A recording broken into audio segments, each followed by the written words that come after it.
Hi guys, good morning. हमारे YouTube ज्ञान channel में आपका हार्दिक स्वागत है।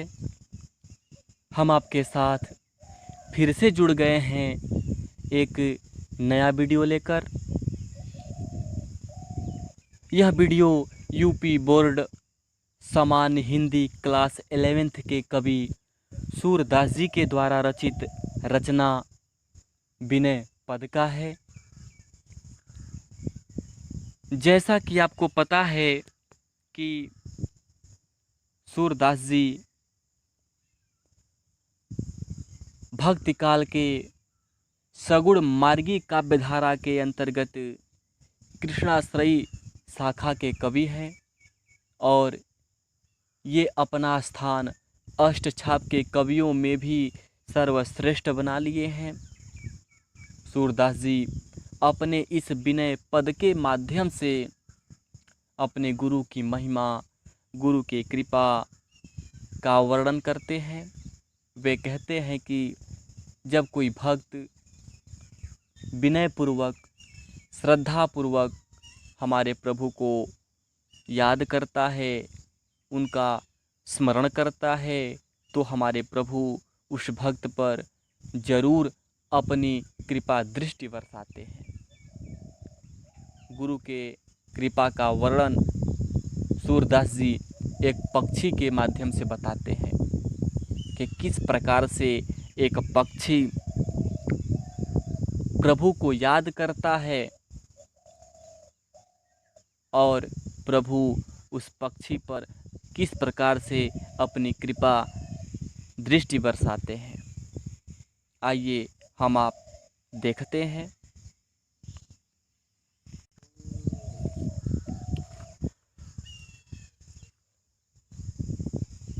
पक्षी क्या कहता है प्रभु से? अब के राख लेऊ भगवान, अब के राख लेऊ भगवान, हो अनाथ बैठो ड्रुम डरिया, पारधी साधे बान, ताके डर में भाजो चाहत, ऊपर ढुक्यो सचान, दूही भांति दुख भयो आन, यह कौन उबारे प्राण, सुमिरत ही यही डस्यो पारधी, कर छुट्यो संधान, सूरदास सर लाग्यो सचानहि, जय जय कृपा निधान, जय जय कृपा निधान। सूरदास जी कहते हैं कि एक पक्षी प्रभु से कहता है कि हे प्रभु, अब कै राख लेऊ भगवान, हे प्रभु अब की बार आप मेरी रक्षा करिए, हे प्रभु अब की बार आप मुझे बचा लीजिए, मेरी रक्षा करिए। हों अनाथ बैठो ड्रुम डरिया, पारधी साधे बाण। ड्रुम का अर्थ है वृक्ष, पारधी का अर्थ है बहेलिया।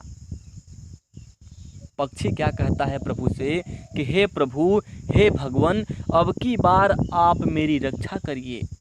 हों अनाथ, मैं तो अनाथ हूँ प्रभु, वृक्ष के डाली पर बैठा हूँ और मुझे मारने के लिए एक बहेलिया बाणों का संधान किए हुए खड़ा है, वह मुझे मारना चाहता है प्रभु। हे प्रभु, अगर मैं ताके डर मैं भाजन चाहत, अगर मैं उस बहेलिए के डर से भागना चाहूँ तो ऊपर दुक्यो सचान, सचान का अर्थ है बाज। पक्षियों का राजा बाज को कहा जाता है। तो वह पक्षी कहता है कि हे प्रभु, अगर मैं उस बहेलिए के डर से भागना चाहूँ, उड़ना चाहूँ, तो ऊपर बाज मंडरा रहा है, वह बाज मुझे मार देगा प्रभु। हे प्रभु, दूही भांति दुख भयो आने यहाँ। अब मेरे लिए तो दूही भांति दोनों प्रकार से दुख आ गया है। अगर मैं भागता हूँ प्रभु तो मुझे बाज पक्षी मार देगा, अगर नहीं भागता हूँ प्रभु तो मुझे यह बहेलिया मार देगा प्रभु। ऐसी अवस्था में हे प्रभु कौन उबारे प्राण, अब मेरे प्राणों को कौन उबारेगा, कौन बचाएगा प्रभु।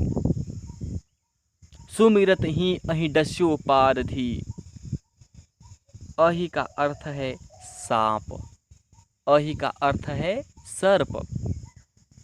सूरदास जी कहते हैं कि सुमिरत ही ज्यों ही वह पक्षी ऐसा सुमिरता है, इस प्रकार से प्रभु को याद करता है, त्यों ही अहि डस्यो पारधी, त्यों ही एक सर्प निकला और उस पारधी उस बहेलिए को डस लेता है। कर छुट्यो संधान, और डसने से उस बहेलिए के कर मतलब हाथ से वह संधान किया हुआ बाण छूट जाता है।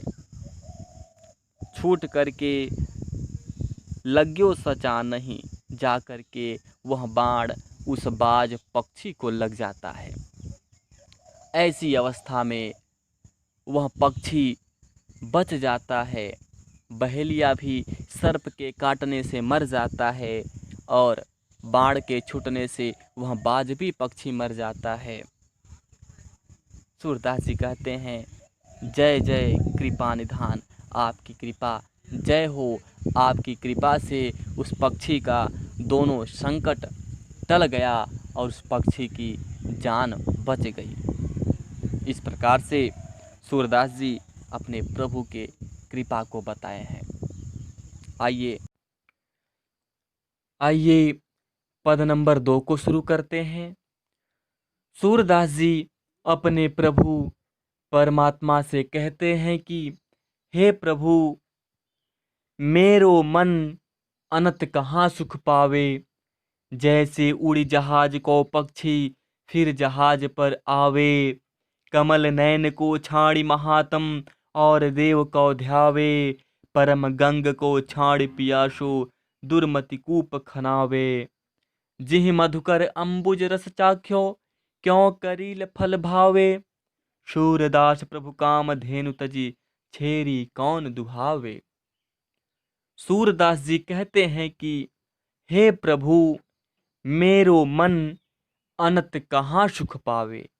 अनंत, अनंत का अर्थ है अन्यत्र। हे प्रभु, यह जो मेरा मन है आपको छोड़कर अन्यत्र कहीं और सुख नहीं पाता है। जैसे उड़ी जहाज को पक्षी फिर जहाज पर आवे, मेरी दशा तो ठीक उसी समुद्र के जहाज पर बैठे हुए पक्षी की तरह हो गया है, जो जहाज से उड़ता है, अन्यत्र तो जाना चाहता है पर उसे कहीं और बैठने के लिए कोई सहारा नहीं मिलता है। वह पुनः वापस आकर के उसी जहाज पर बैठता है।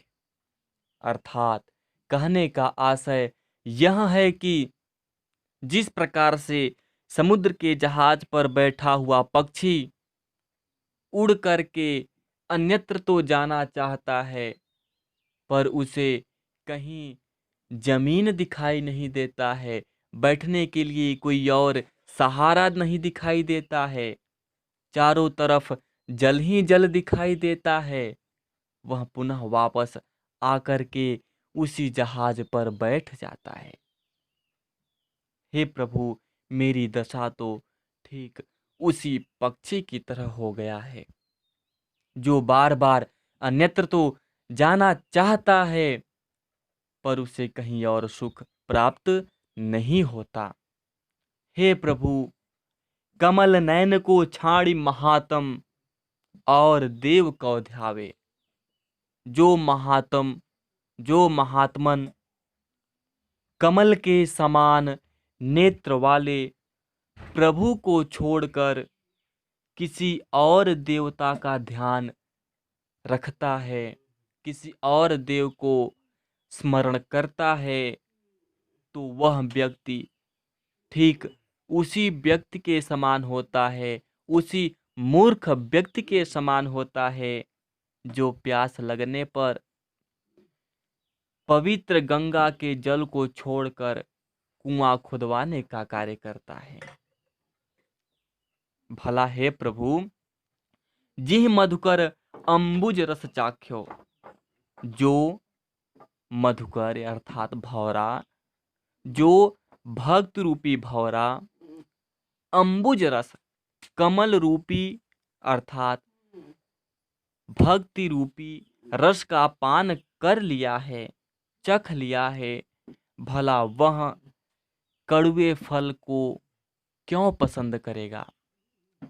अर्थात जो भक्त ईश्वर को प्राप्त कर लिया है, भला वह अन्य देव को भला कैसे पसंद कर सकता है।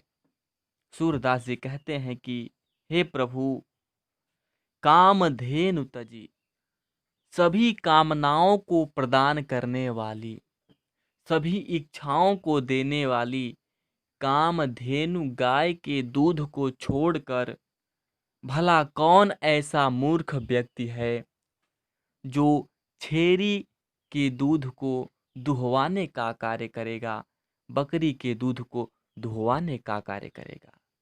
अर्थात जो साक्षात ईश्वर को प्राप्त कर लिया है, वह भला किसी और देव को क्यों याद करेगा। अगर यह वीडियो आपको समझ में आया हो तो लाइक ज़रूर करिएगा। कहीं भी कोई परेशानी हो तो कमेंट के माध्यम से हमें ज़रूर बताने का कार्य करें। इस पद में ब्रजभाषा है, शांति तथा भक्ति रस का समावेश है।